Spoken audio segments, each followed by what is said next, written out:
Yeah. But you're okay. Just need one.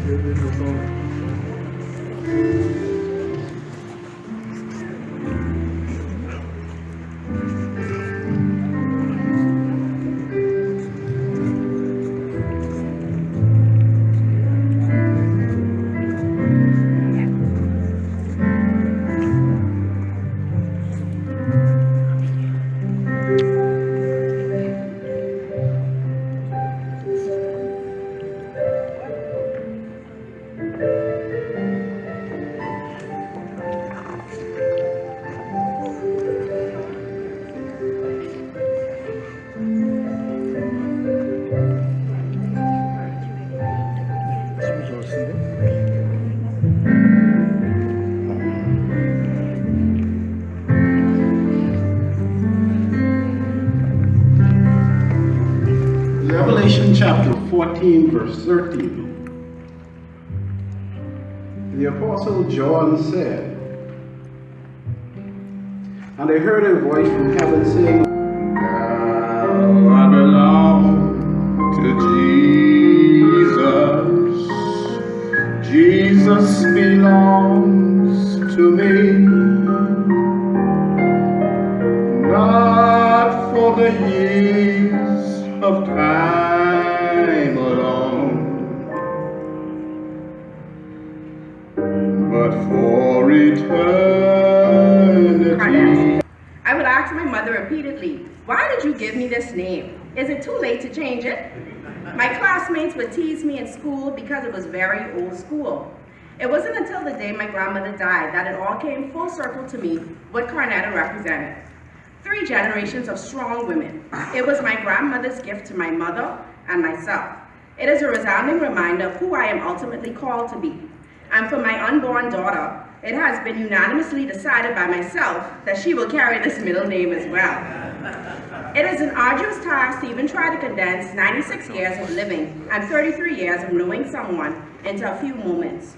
Further, to try to succinctly extract the major lessons and traits I gleaned from my grandmother during my time with her, but I will try. From my earliest recollections, I always remember my grandmother and her nature as a safety net for our children and grandchildren. Much of my upbringing was influenced by my time spent through 5th Street, The Grove, the Hannah homestead in Nassau. By default, since my mother was the baby and the only daughter, we spent many summer days, Christmas breaks, and basically any school break primarily at my grandmother's house. To paint a more descriptive picture of life at 5th Street, I must expound upon the relationship we also shared with my grandfather, Morris, or Grampy, as we affectionately called him. My grandparents' house was a house of standards, especially when my grandfather was alive.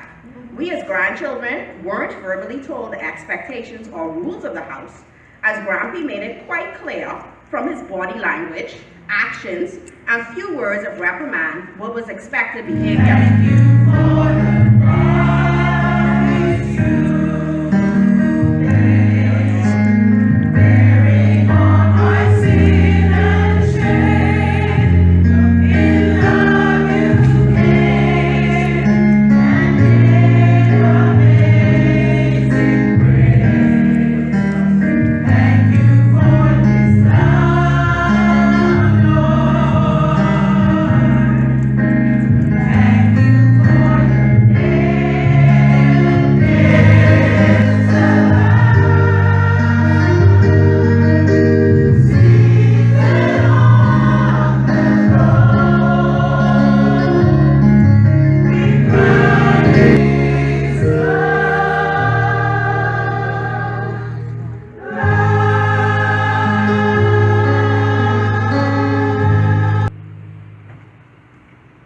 Good afternoon, everyone. Good afternoon.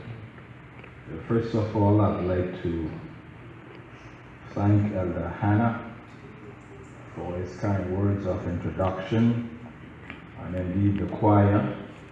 Thank you for that rendition in music to the honor and glory of God.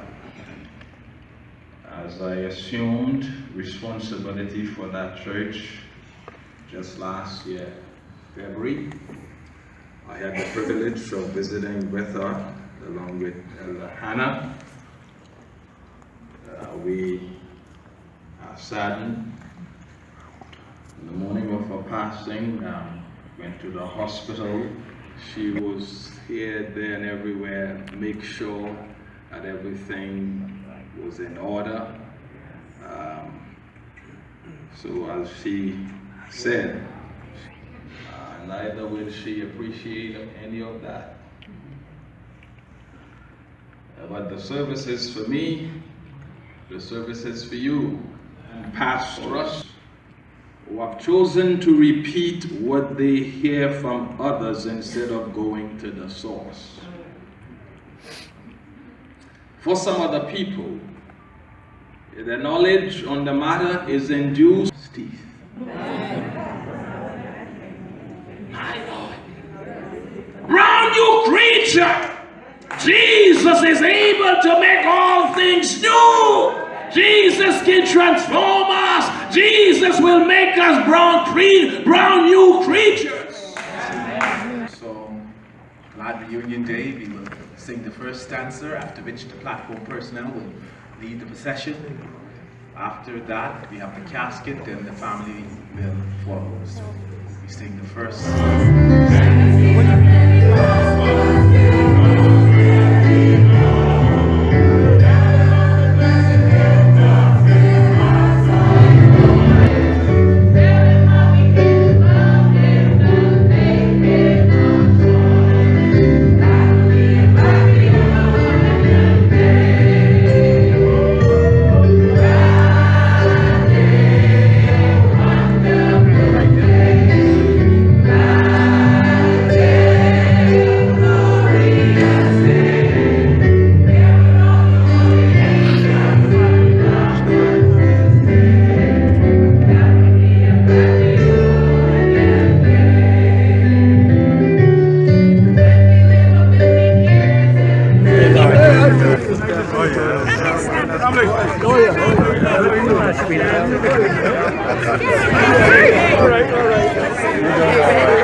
She's not looking.